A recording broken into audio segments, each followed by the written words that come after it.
Tenemos informes confirmados de algunos objetos voladores no identificados en su área. Durante la cúspide de la Guerra Fría, en los cielos que se encuentran sobre una de las bases aéreas más restringidas de Estados Unidos, aparecen inexplicablemente 7 objetos. Estamos buscando unos 7 ovnis. Pronto, otros radares captan la señal. El sur de California está vivo con una extraña actividad. Supuestamente esta es una verdadera invasión aquí. ¿Eran estos aviones militares secretos una misión espía rusa? ¿O algo más? Lo que fuese, no se suponía que debía estar en esa área. Por primera vez en televisión, el equipo saca a la luz pública al testigo principal para analizar las grabaciones de audio secretas. Ahora hay un objeto sobre el campo. Que revelan que hay otra cara de esta extraña historia. ¿Es el funcionario de OVNI? Sí, señor. Eso es fascinante. Están llamando al funcionario de OVNI. ¿Por qué había un funcionario de OVNI en la base aérea Edwards? ¿Y por qué dio la orden de despegue para que un jet interceptara estos objetos? Blanco a la derecha, uno a la izquierda. Está ascendiendo. ¿Acaso estas cintas y las imágenes oficiales del radar de esa noche darán finalmente la respuesta? Este es el caso número 65102, Código Rojo.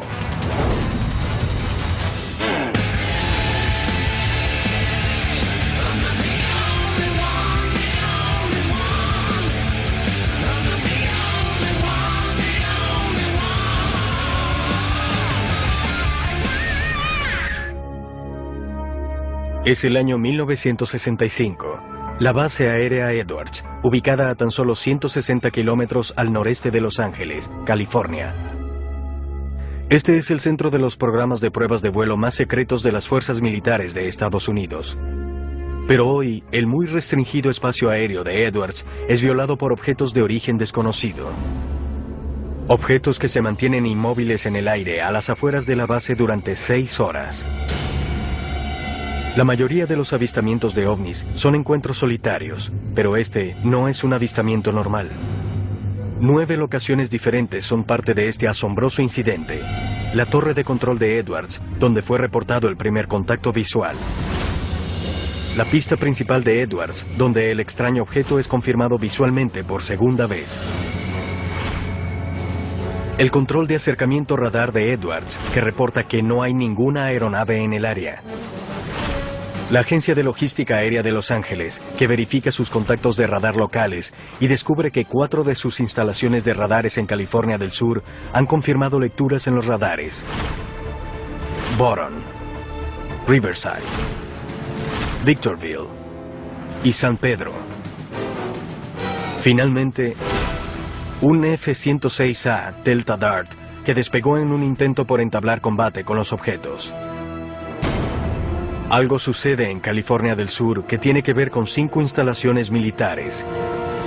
Y todos los hechos fueron grabados. Supuestamente aquí hay una verdadera invasión. Esta fue una noche increíble. En octubre de 1965, la noche en que los ovnis invadieron nuestro espacio aéreo. Esto lo estamos escuchando de primera mano del sujeto que se encontraba en la torre esa noche, haciendo la narración. El incidente lo reportó un controlador de tráfico aéreo de Edwards por primera vez, el sargento técnico de la torre de control de vuelos, Chuck Sorrells.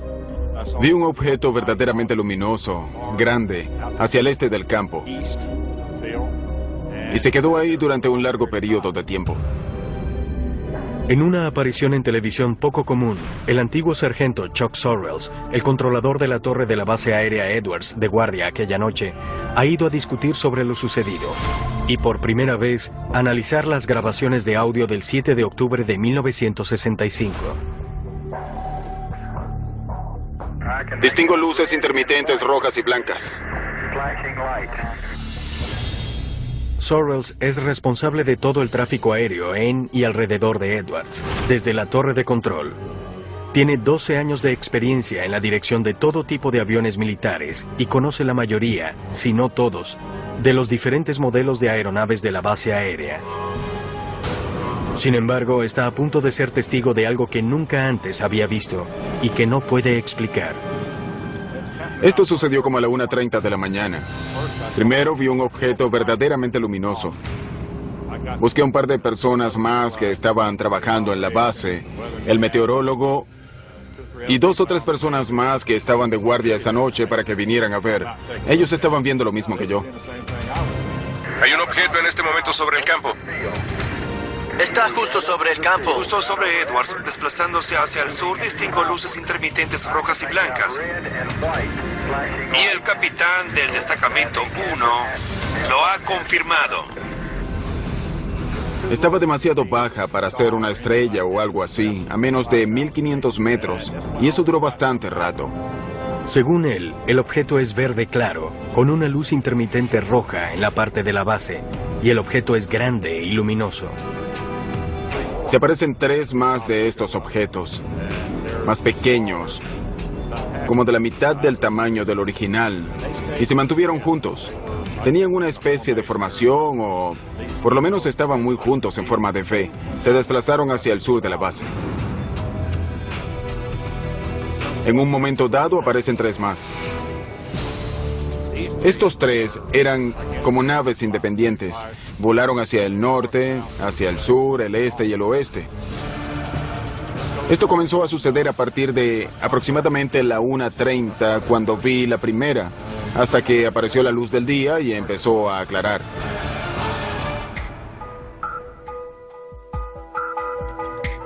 El equipo de la revista UFO se reúne en la base aérea March, a unos 145 kilómetros al sur del lugar original del avistamiento y la locación del contacto del radar con los objetos en 1965 para encontrarse con Sorrells. Han conseguido las grabaciones de audio completas del acontecimiento de 6 horas, ocurrido en 1965, y por primera vez se presentan aquí. Pat, Chuck, Bill, Scott y Ted iremos a revisar las grabaciones de las cintas de las transmisiones de esa noche. Y luego tú, Chuck y Jeff revisarán los radares y los mapas. Excelente. Muy bien, vamos. Me parece bien. Manos a la obra. Base aérea Edward. 1965, un número de objetos fueron vistos acercándose a la base. Todo lo ocurrido fue grabado en las conversaciones de la torre de control por parte de Chuck Sorrells. Estas transmisiones eran secretas anteriormente y se pensaba que se habían perdido. Ahora pudieran descifrar uno de los más increíbles casos de encuentros con ovnis que hayan sido grabados alguna vez. Bill Scott, antiguo ingeniero de pruebas de vuelo de la Fuerza Aérea de Estados Unidos, se une al equipo para ayudar a analizar las grabaciones de audio, ahora de libre acceso. Estas son las transmisiones reales, las comunicaciones entre tú y la agencia de logística aérea que tuvieron lugar esa noche mientras los ovnis estaban en el aire. Así es, y fueron grabados desde la agencia de logística aérea de Los Ángeles. El equipo prepara las transmisiones y las rebobina hasta el 7 de octubre de 1965. Dio un giro hacia el norte de donde estamos y otro viene a mucha velocidad. Se aproxima de norte a sur. ¿De norte a sur a esta hora de Edwards? Así es, tiene luces rojas intermitentes. Tengo otra combinación de luz roja con verde a la vista, moviéndose muy velozmente sobre mi campo en este momento. Iré a verificar con mi sistema de radar para ver si capta algún movimiento en esa área. Sorrells, en la torre, llama a sistema de radares, el control de aeronaves cercanas, para verificar si ven algo. ¿Tienen algún informe de objetos voladores no identificados ahí? Supuestamente aquí hay una verdadera invasión. Para entonces, sistema de radares no presenta ninguna aeronave en el área, pero siguen llegando reportes de estos misteriosos objetos a la torre de control de Edwards. ¿Nos podrían hacer un favor? Estamos buscando unos 7 ovnis. No estamos seguros de que esto venga de Edwards y George. Hay unos 7 con luces intermitentes rojas, blancas y verdes. Y ya los tenemos a la vista. Nos preguntábamos si los detectaban. Intentamos tener un amplio espectro de opinión. Los objetos son confirmados por 5 radares militares independientes, pero la identificación de estos objetos no será tan fácil. Lo miré con los binoculares y la primera impresión es que luce como una estrella. ¿Sí? Era blanca y verde y todo el tiempo tenía luces intermitentes blancas y verdes. ¿Parecido a lo que harían las luces anticolisión de un avión? Pero en ese momento usted pensó que no eran luces anticolisión de un avión. Sabía que no lo eran. Los aviones tienen luces anticolisión en los extremos de las alas, en la parte superior e inferior del fuselaje y en el alerón vertical de la cola. Desde la cabina de mando se ven verdes a la derecha y rojas a la izquierda. Los colores les permiten a otros pilotos saber si la aeronave se aproxima o se aleja. Sabía que no era un avión, ni un helicóptero, ni un globo, ni una estrella. Sabía que no se trataba de ninguna aeronave de prueba que conociera hasta ese momento y teníamos muchas aeronaves de prueba en la base Edwards. Si bien es posible que las luces que vieron esa noche hayan podido ser pruebas secretas de nuevos aviones, Sorrells desacredita esa teoría. Habrían tenido que notificarme si iban a volar algo en mi zona de control, de modo que yo pudiera mantener otras aeronaves alejadas simplemente por razones de seguridad. Si existiera una prueba misteriosa, Chuck habría tenido que saberlo. Sorrells menciona varios programas secretos en Edwards durante ese periodo. Si se hacía en Edwards, lo más probable es que fuera secreto. Probábamos todas las aeronaves nuevas que llegaban a Edwards. Para ese momento, el SR-71, el Black Bear y el B-70 estaban a prueba. Incluso si era un avión secreto, definitivamente no lo hubieran hecho en esa área sin notificar a los controladores aéreos de guardia. No es que le daría mucha información a la torre de control, solo le dirían que estaban haciendo algo. No había manera de operar en esa zona sin que Chuck lo supiera. La torre de control de Edwards y varias otras locaciones de radares militares confirman que múltiples objetos están invadiendo el espacio aéreo sobre la base Edwards de la Fuerza Aérea. Está ascendiendo. Mucho más alto, más alto. Arriba de nosotros. Con tantos contactos no identificados, en pleno apogeo de la Guerra Fría, cuando un ataque de misiles soviético era un temor muy real, la decisión de hacer despegar aviones para interceptar aquel objeto con certeza no tardaría. Pero en la cinta, la autoridad para hacer un vuelo de investigación parecía ser de un oficial con un puesto muy poco usual. Todas las bases tenían un oficial OVNI. ¿Es usted el oficial OVNI? Sí, señor. Tenga cuidado. El equipo está reconstruyendo el incidente que tuvo lugar sobre la base aérea Edwards el 7 de octubre de 1965. Comenzando a la 1:30 de la mañana, un objeto con extrañas luces intermitentes está suspendido en el aire cerca de la locación de pruebas para cohetes de la base. Y 6 objetos más pequeños se le han unido. 3 se mueven en formación hacia el sur y otros 3 se desplazan libremente por la base. 5 estaciones de radares militares de California del Sur captan el acontecimiento. Estoy recibiendo informes sobre ovnis de la torre de control de Edwards, de la Victorville, de varias locaciones de radar. El equipo no solo tiene el testigo principal de lo ocurrido, el controlador aéreo de mayor rango de la base, Chuck Sorrells, sino que ahora, por primera vez en televisión, tiene las cintas de audio completas, antes secretas, de las comunicaciones telefónicas y de radio de esa noche. Tengo otra combinación de luces rojas y verdes a la vista, desplazándose muy rápidamente. Aquella noche, luego de tener contacto visual repetidas veces durante más de una hora, Sorrells se comunica telefónicamente con LADS, la agencia de logística aérea de Los Ángeles. Descubre que ellos también detectaron los objetos por radar. Aquí, LADS. ¿Han tenido algún informe sobre objetos voladores no identificados? La gente de LAADS se involucró. Ellos estaban a cargo de la defensa aérea de la zona. Estaban captando los objetos en el radar y yo los tenía a la vista, al igual que la torre de control de George. Además, había varias personas en el campo en Edwards que también los veían. Durante el lapso que duraron las conversaciones con LADS, decidimos hacer despegar un avión. A las 2 de la mañana, le notifican al piloto de alerta de la base Edwards, capitán Darrell Clark, sobre la incursión. Clark sale hasta la pista con una radio y unos binoculares para tener una vista clara. Hace contacto visual. Esta es su voz cuando reporta por radio lo que está viendo. Lo vi con los binoculares. Tenía una altitud bastante baja. 2 militares entrenados, uno un controlador de tráfico aéreo, el otro un experimentado piloto. Ambos consideran que estas no son aeronaves comunes. Sin embargo, estas descripciones no son suficientes para que la gente de LADS tome el siguiente paso. necesitarán hablar con un oficial muy específico para determinar si deben enviar un avión a interceptar los objetos. Hay un teniente, el oficial responsable de los ovnis, que está durmiendo. ¿Quieren que hagamos volar a este teniente a ver si quiere salir a investigar? Así que en ese momento... Esto es fascinante. Están llamando al oficial ovni de la base. Hay un teniente, el oficial responsable de los ovnis, que está durmiendo. Creo que en esa época cada base tenía un oficial ovni asignado.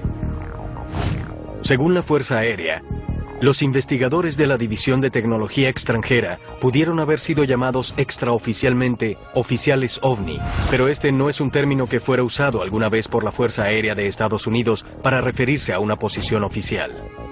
En mis 9 años en la Fuerza Aérea nunca he oído un oficial ovni. ¿Están buscando platillos voladores extraterrestres o simplemente algún objeto que no pudiera ser solo un identificado? platillo volador. Existe diferencia. No sé si estaban buscando alguna forma o tamaño en particular o algo así. Era solo algo que se saliera de lo normal, que pudiera ser llamado objeto volador no identificado. Con el surgimiento de la Primera Guerra Mundial, el ejército de Estados Unidos formó una sección de datos extranjeros para estudiar la capacidad de aviación y el progreso de los poderes en Europa. Para la Segunda Guerra Mundial, la división se convirtió en el Laboratorio de Datos Técnicos, con sede en el campo Wright-Patterson. El grupo evaluaba equipo y aeronaves enemigas capturadas. Luego de la guerra, la división se fusionó con un grupo de inteligencia científica y técnica, Inteligencia T2, con un objetivo primordial: asegurar la prevención de sorpresas estratégicas, tácticas o tecnológicas de cualquier fuente. Cuando la Guerra Fría se intensificó, su principal objetivo era Rusia. Sin embargo, en 1947, esta división estudió el fenómeno ovni emergente bajo el proyecto Signo, y en 1952, la división creó el proyecto Libro Azul para el estudio continuo de ovnis. En 1961, la división fue oficialmente cambiada a División de Tecnología Extranjera. El personal de la DTE no está asignado a todas las bases, solo a aquellas que encajan dentro de su perfil según la Fuerza Aérea. No era inusual que el personal de la DTE estuviera en Edwards, ya que esta base funciona como base de pruebas para los aviones de las Fuerzas Armadas y otras aeronaves, incluyendo las extranjeras. Este oficial era consultado al ver cualquier objeto no identificado, bien fuese una presunta aeronave soviética o cualquier otro objeto que no fuera reconocido de inmediato por el personal de la base Edwards. Objetos que no pueden ser identificados, que no saben qué son, han penetrado el espacio aéreo sobre la base aérea Edwards y se han acercado a las pistas. ¿Por qué no se han enviado aviones? Esto no sucede muy frecuentemente. Tenían que investigar sobre la marcha según las regulaciones. ¿Quién tenía la autoridad para hacer qué? Así que era un evento inusual. Supongo que en esa época se trataba de algo en lo que había que confiar en los instintos. Yo no tenía ninguna política particular por la cual regirme que me dijera qué hacer. Había que tomar una decisión y ejecutarla. Lo que estos objetos pudieran ser aún está abierto a discusión, pero sin ningún protocolo y con los objetos sin representar aparentemente ninguna amenaza inmediata, se determinó que no se tomarían más acciones hasta que el oficial ovni contactara la torre de control. Harán despegar a su oficial ovni a ver si quiere solicitar salir para investigar. En las transmisiones de radio, en las conversaciones telefónicas, de pronto descubrimos, un momento, Edwards tenía un oficial ovni. ¿Qué hacía el oficial ovni? ¿Buscaba platillos voladores? Aunque no estuviera buscando platillos voladores, pero solo estar a cargo de cualquiera que fuera el objeto desconocido allí arriba, igual eran noticias. Que a pesar de todas las negaciones de la Fuerza Aérea, y me refiero al año tras año de negar que los ovnis fuesen reales, tuvieran un oficial ovni. A las 3 de la mañana, luego de más de 90 minutos del avistamiento inicial, el oficial ovni contacta la torre de control e intenta determinar el origen de estos objetos con la Agencia de Logística Aérea de Los Ángeles. LADS ha confirmado la detección por parte de los radares de 5 puntos diferentes alrededor de la base Edwards. ¿Está lanzando algún globo meteorológico desde Edwards? ¿Globo meteorológico? No que yo sepa. Edwards no tiene unidad radiosonda, así que dudo que permitieran algo que no tuvieran razón para hacer. ¿No tendrían razón para liberar globos? No en el departamento meteorológico. No de Edwards, ¿cierto? No. Entiendo. Ese era el director de la Agencia de Logística Aérea de Los Ángeles, hablando con el meteorólogo de Edwards y preguntándole si se les había escapado algún globo. Y él dijo, no tenemos radiosonda aquí, que es la unidad que se encarga de enviar los globos y hacer ese tipo de actividades. No tenemos razón para hacerlo. Edwards no tiene unidad radiosonda, así que no tienen razón para haber liberado globos meteorológicos. Él explica claramente en la cinta que no liberaron ningún globo. Sin embargo, en el informe escrito sobre este asunto, dice que un globo fue liberado desde ahí esa noche. En realidad, no sucedió, pero así aparece en el informe escrito secreto. El informe oficial de la Fuerza Aérea de Estados Unidos claramente clasifica los múltiples acontecimientos como avistamientos de globos meteorológicos. Si estos objetos fueron en realidad globos meteorológicos, ¿por qué tomaron la siguiente decisión? Hacer despegar un avión de combate. ¿Y qué fue lo que vio esa aeronave? Había aproximadamente 5 o 7 objetos, se movían suavemente, parecieron quedarse en la zona un tiempo y luego simplemente se desplazaron rápidamente hacia arriba. El 7 de octubre de 1965, varios testigos informan acerca de múltiples objetos sobre la base aérea Edwards. Un documento de la Fuerza Aérea de Estados Unidos, que antiguamente era secreto, dice claramente que este objeto era un globo meteorológico, a pesar de que, según el audio de la torre de control, Edwards no pudo haber liberado algo así. ¿Está lanzando algún tipo de globo meteorológico desde Edwards? ¿Globo meteorológico? Sí. No que yo sepa. Edwards no tiene unidad radiosonda, así que dudo que permitieran algo que no tenían razón para hacer. Pero el oficial OVNI que recientemente contactó a la torre de control busca una explicación más racional y continúa contemplando la teoría del globo meteorológico. Es muy difícil que un globo meteorológico se desplace de norte a sur a poca altitud cuando yo informé que el viento viene del oeste a 2 nudos. Si el viento provenía del oeste, uno de los globos se desplazaba de norte a sur y luego viró hacia el oeste. Sería muy difícil que un globo fuese en contra del viento. Lo que estamos diciendo aquí es que no tenían características de vuelo de un globo, que no había informes de que no había liberado ninguno esa noche y sin embargo el informe secreto establece el lanzamiento de un globo meteorológico. De hecho, según el informe, los objetos se describen como globos meteorológicos 3 veces, a pesar de la evidencia que muestra lo contrario. ¿Y este tipo de globo meteorológico al que ellos se refieren es normalmente luminoso? No. ¿Tiene luces de señalización? No. La única otra explicación que ofreció el oficial OVNI es que el objeto pudo haber sido una aeronave construida por alguien, contradiciendo lo que informaron Sorrells y el piloto de alerta en la pista, Darryl Clark. Sorrells les hace saber su opinión. El oficial OVNI vio algo que cree que es un avión. Yo no. El oficial OVNI dijo que para él lucía como un avión. Él no es un piloto entrenado, no está entrenado para nada, excepto para ser un oficial OVNI asignado para realizar no sé qué funciones. Pero hay un controlador de tráfico aéreo que dijo que no es un avión. Hay un piloto de alerta parado en la pista que dice que no es un avión. Pero el oficial OVNI piensa que sí lo es. Ahora, Bill, el trabajo del oficial OVNI es decir que las cosas son aviones. Recuerda que la Fuerza Aérea estuvo en el negocio de los ovnis, el asunto de los platillos voladores en 1965, y no lo dejaron hasta 1969. ¿No será que parte del trabajo de esa persona era desmentir estas cosas y no reportar incidentes al Libro Azul? Creo que eso es especulación. Yo estoy de acuerdo con Schott que el sujeto no estaba entrenado. Quizás no tenía ninguna función asociada con la aviación y lo único que sabía sobre aeronaves era que tenían una luz roja, una verde y una blanca. Por eso dice, a mí me parece un avión. No había ninguna conspiración, era simplemente falta de experiencia y no sabía de lo que estaba hablando. Si el objeto era un avión o algo más, el consenso en 1965 era que tenían que darle un vistazo más de cerca a lo que fuera que sobrevolara espacio aéreo restringido. Pero los únicos aviones en uso de Edwards están equipados con armas nucleares, los cuales necesitan un alto nivel de autorización para despegar.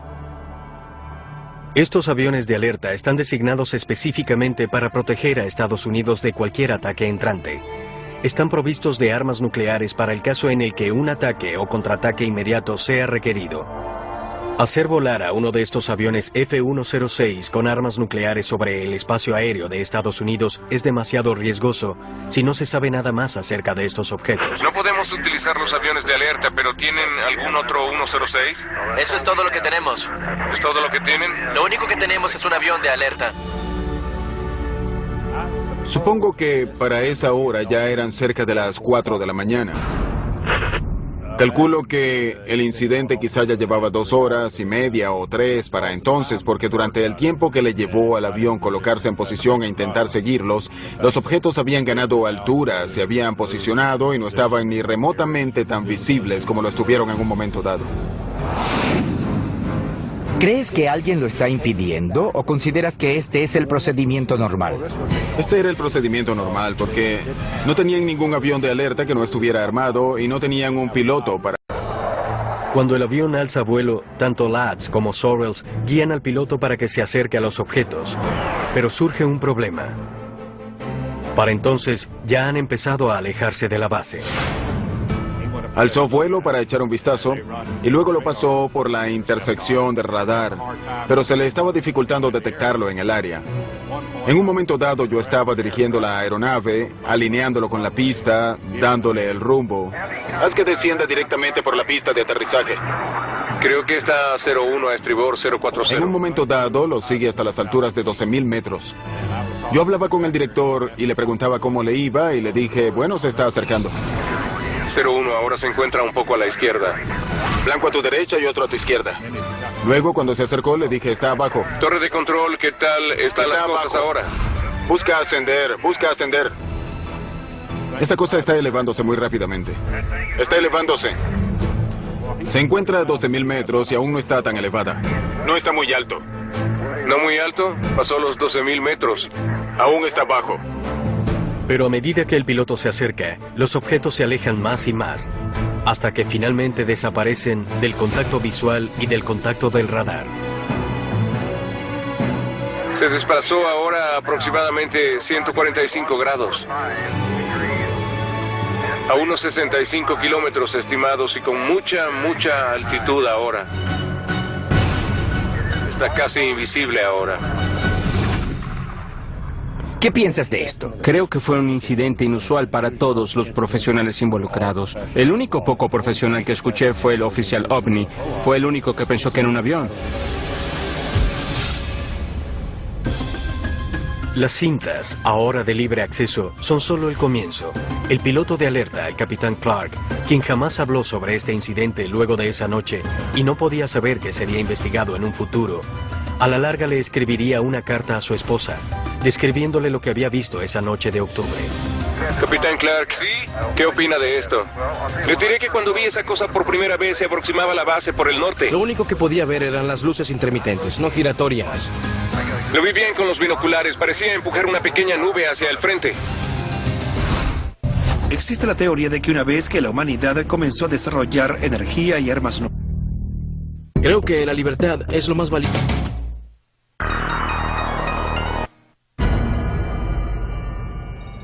El equipo acaba de escuchar grabaciones que ya no son secretas sobre un incidente que tuvo lugar en la base aérea Edwards el 7 de octubre de 1965. Aquí torre de control de Edwards. Tenemos un objeto que se desplaza hacia el sur. Chuck Sorrells, el controlador de tráfico aéreo de mayor rango que se encontraba en la base esa noche, ha emitido nueva información sobre los extraños objetos que se hallaron suspendidos durante casi 6 horas sobre espacio aéreo restringido. Pero Sorrells y las grabaciones no son las únicas fuentes de la historia que se encuentra tras lo que la Fuerza Aérea llama el incidente. El capitán Derek Clark era el piloto de alerta de la base aérea Edwards esa noche. Pareciera que está a una altitud bastante baja, a 3,000 metros. Su voz está en las cintas de audio. Viró más hacia el oeste y cobró gran altura. Luego de décadas de silencio, Clark siente la necesidad de documentar su experiencia de esa fatídica noche en una carta para su esposa.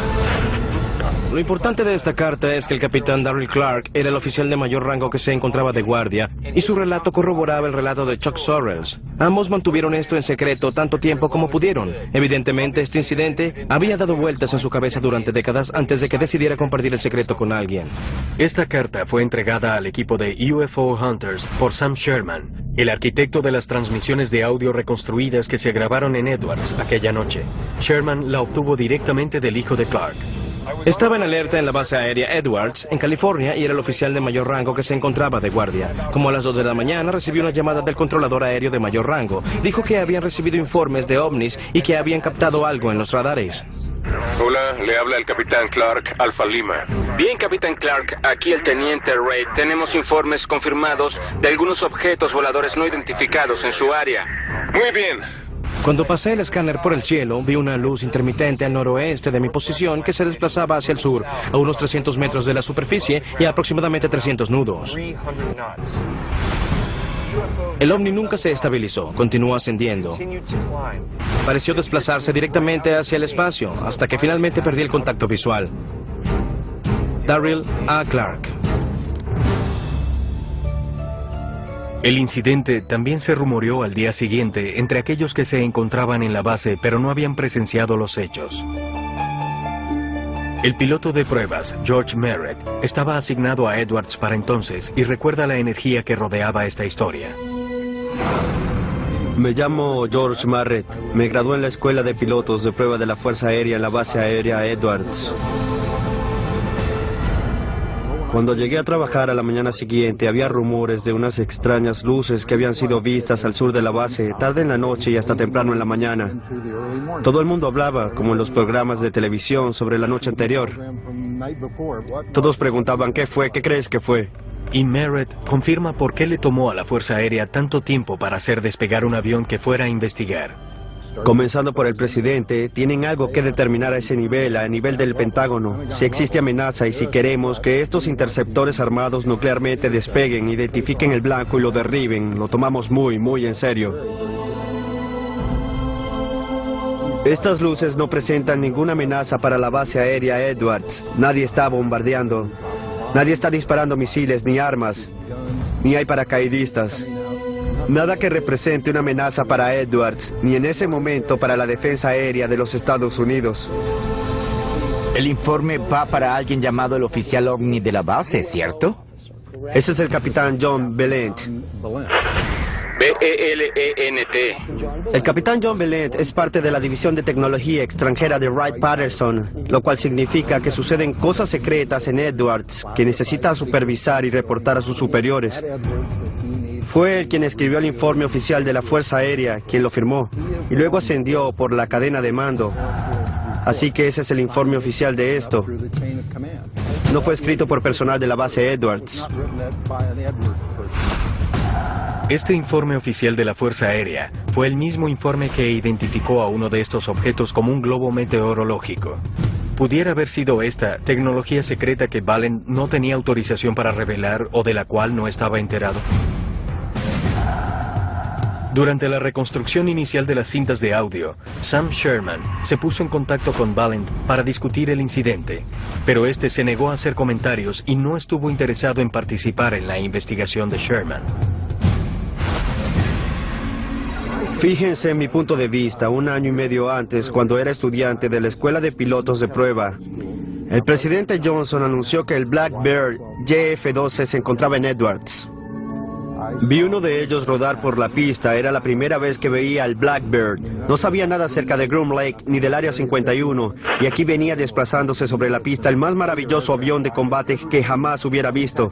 Y yo soy piloto de combate. Podría pensarse que lo conocería, pero no sabía de él. Entonces, ¿qué tuvo que ver ese avión con el incidente del ovni? Mi primera impresión fue que había unas luces allá afuera. De hecho, había una especie de vehículo que quizá pertenecía a un programa secreto. El área restringida, el área en que nosotros como pilotos de prueba realizábamos todos nuestros vuelos de prueba. se encontraba en lo que se denomina el área restringida de Edwards, la misma que tenemos en la actualidad, 2512.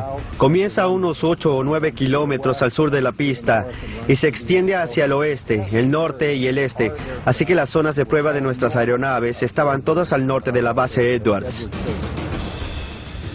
Según Merritt, la ruta de vuelo de toda la tecnología secreta de Edwards se ejecutaba en un área específica al norte de la base. Pero esto no concuerda con las locaciones reportadas y las rutas de vuelo de los ovnis. El informe oficial de la Fuerza Aérea dijo que eran luces no identificadas que se vieron en Edwards. Eso fue lo que se sostuvo a pesar de que el capitán Valent dijo que eran aviones. Simplemente son no identificadas, eso es todo lo que podemos decir. Pero él aún cree que hay más en cuanto a este caso. A mí particularmente me alegra mucho que hayan reabierto el caso del objeto volador no identificado que pasó por Edwards. Es algo que yo mismo me he preguntado durante 40 años. ¿Son estos ovnis que repetidamente están entrando al espacio aéreo militar? ¿Y con qué fue que en realidad hicieron contacto Chuck Sorrells, Darryl Clark y las estaciones de radares LADS el 7 de octubre de 1965? Estamos investigando unos 7 ovnis. El equipo examina la pieza final del rompecabezas de Edwards, las lecturas de los radares de la Agencia de Logística Aérea de Los Ángeles. Con los testigos, las grabaciones ya disponibles y el testimonio escrito a mano jamás antes visto, el equipo ha descubierto una cantidad de evidencia referente a la noche del 7 de octubre de 1965 en la base aérea Edwards. Me están llegando informes de la torre de control de Edwards, de la Victorville y de algunas de nuestras locaciones de radares sobre ovnis. Su último paso es autentificar las imágenes de radar oficiales de esa noche, provenientes de la estación de San Pedro. Imágenes que el informe oficial luego determinó como difusiones anómalas de tiempo. Este fenómeno es causado por una inversión en la temperatura. La atmósfera de la Tierra por lo general se enfría a medida que aumenta la elevación, pero a veces puede ocurrir una inversión en la que la temperatura o no baja o en algunos casos extremos se hace más caliente con la altura. Cuando esto sucede, esta capa más cálida actúa como una tapa que puede hacer que la calima o la contaminación queden atrapadas debajo de esta capa, haciendo que los radares detecten objetos falsos. Edwards los tiene a la vista desde tierra. 2 torres los están observando. Nosotros tenemos en este momento la lectura en el radar y les estamos siguiendo el rastro.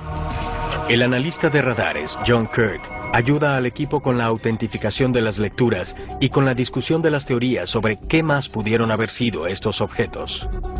Voy a reunirme con un ingeniero de sistema de radares. Tiene experiencia y ha trabajado más de 50 años en esto. Me llamo John Kirk, soy ingeniero de sistemas de radares.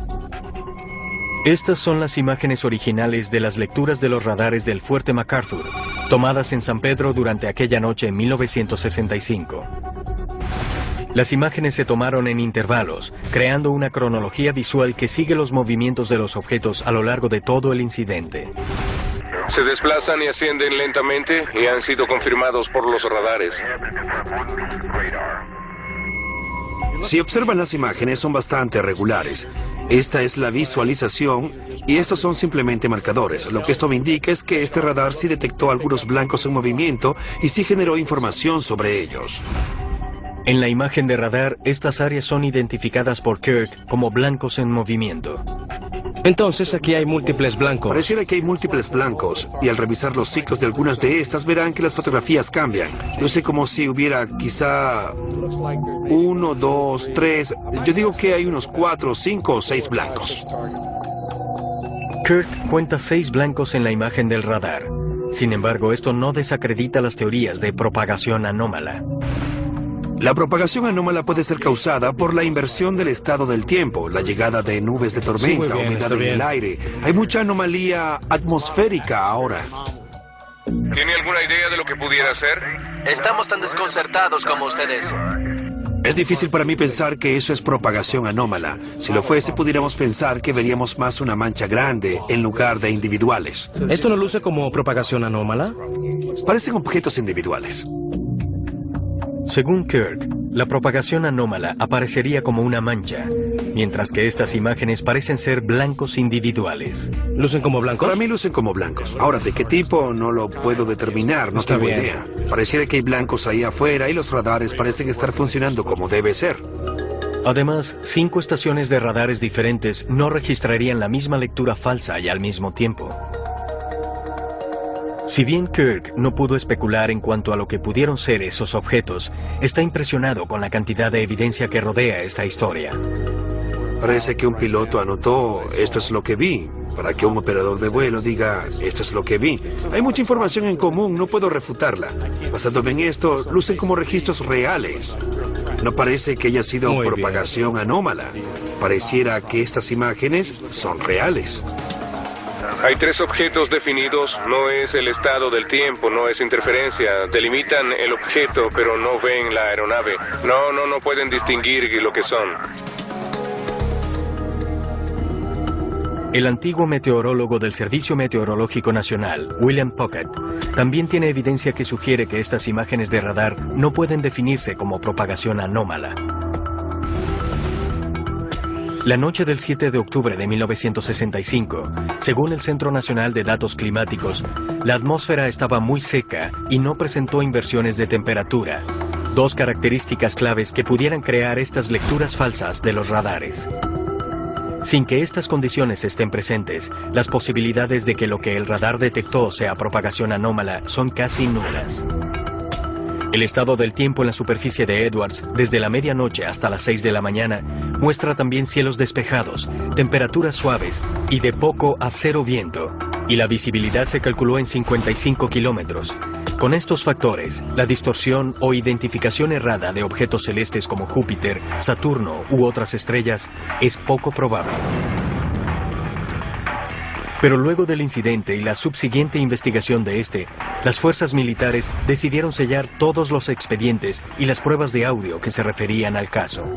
Su explicación fue que las lecturas de los radares fueron falsos positivos y que los testigos solo habían identificado erradamente objetos celestes, a pesar de la contundente evidencia que descarta estas teorías.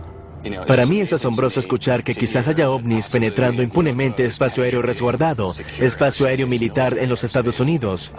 Según el relato tanto de las cintas como del seguimiento de los radares y de Sorrells, esto iba más allá de cualquier característica de vuelo conocida de alguna aeronave de aquella época o del presente.